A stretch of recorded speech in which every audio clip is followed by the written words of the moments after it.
మన ప్రభు అయిన యేసుక్రీస్తు నామములో అందరికీ వందనాలు. పరలోక ప్రార్థన ఇది అందరికీ వచ్చిన ప్రార్థన. చిన్న పిల్లల నుంచి ముసలి వాళ్ళ వరకు వచ్చిన ప్రార్థన. కానీ దీని అర్థం కొంతమంది మాత్రకే తెలుసు, కొద్దిమందికే తెలుసు. అది ఏమిటి అంటే, ఇందులో ఒక చిన్న దాన్ని తీసుకుంటే, మా రుణస్థులను మేము క్షమించి ఉన్న ప్రకారము మా రుణములను క్షమించుము. మీరు దేవుని ఏమి అడుగుతున్నారంటే, ఎదుటివారిని మేము క్షమించిన రీతిగా మమ్మలను కూడా క్షమించుము, లేదంటే మావి కూడా క్షమించవద్దని.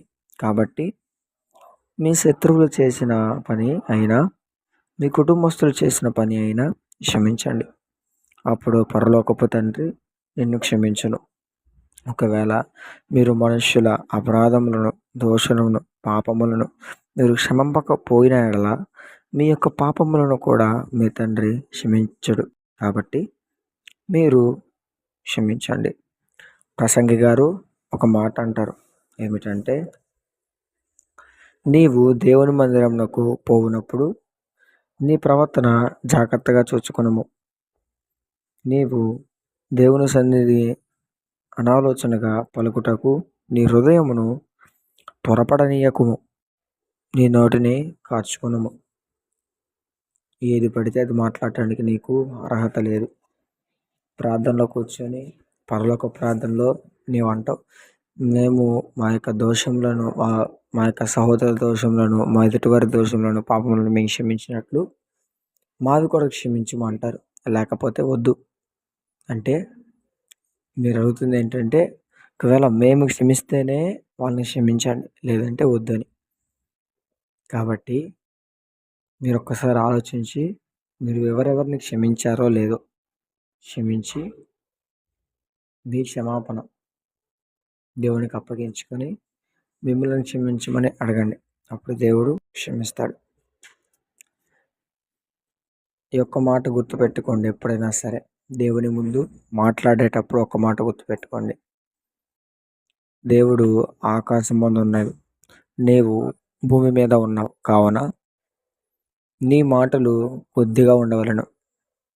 గుర్తుపెట్టుకోండి, నీవు మాట్లాడేటప్పుడు తగ్గింపు స్వభావంతో ఉండాలి. దేవుని ముందు ఎలా పడితే అలా మాట్లాడకూడదు. ఆయన దేవుడు, నీ తండ్రి, మీ నాన్నగారు. కాబట్టి జాగ్రత్తగా మాట్లాడండి.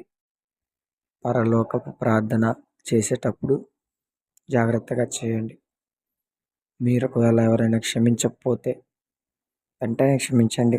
అప్పుడు దేవుడు మిమ్మల్ని క్షమిస్తాడు. మీ అపరాధములను క్షమించాలంటే మీరు మీ యొక్క స్నేహితుల అపరాధములను క్షమించాలి. మిమ్మలను దీవించాలంటే మీరు మీ స్నేహితులను, లేదంటే మీ కుటుంబస్తులను ఎవరైనా దీవించాలి. మీరు ఆశీర్వదింపడాలంటే మీ నోటి నుంచి ఆశీర్వదించే మాటలు రావాలి. మిమ్మలను గొప్పగా హెచ్చించాలంటే ఎదుటివారిని బలపరిచే మాటలు ఉండాలి నోటి నుంచి. అంతేకాని బూతు మాటలు, అబద్ధపు మాటలు, పరిశుద్ధులకు తగని మాటలు, కొండగాడేలా మాట్లాడటం, ఇక్కడ కూట సాక్షి వెళ్ళి మాట్లాడతాం, ఇలా మాట్లాడేవారు దేవునికి హేయులు. కాబట్టి మీరు వాటన్నిటిని విడిచిపెట్టి దేవుని ఎదుట క్షమాపణ పొంది మీ యొక్క సహోదరులు, స్నేహితులు, కుటుంబస్తులు ఎవరు చేసిన పాపమైనా సరే క్షమించండి. అప్పుడు మీ యొక్క తండ్రి మీ యొక్క పాపములను క్షమించును. ఆమేన్.